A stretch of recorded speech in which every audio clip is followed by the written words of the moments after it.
ديال واحد البيضه. غادي نبداو بسم الله على بركه الله. غادي نحتاجو هنايا عندي واحد البيضه. غادي نتبعوا المقادير مع طريقه التحضير ان شاء الله يا ربي. عندي هنايا 4 كاس ديال الزيت، زايد واحد شويه يعني قل من نص كاس ديال الحليب، نص كاس ديال السكر، قبيصه ديال الملح، واحد بينيه لافاني، سكر فاني. غادي نضرب كلشي بالضرب اليدوي او بالخلاط الكهربائي.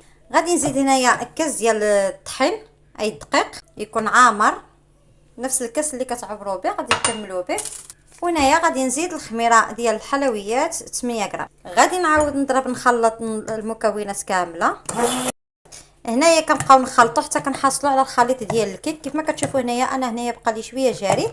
غادي نزيد واحد المعلقه كبيره عامره ديال الدقيق حتى نحصل على الخليط ديال الكيكه. وهنايا كيف ما كنعرفوا يعني على حسب النوعيه ديال الدقيق ديال كل واحد. انا زيت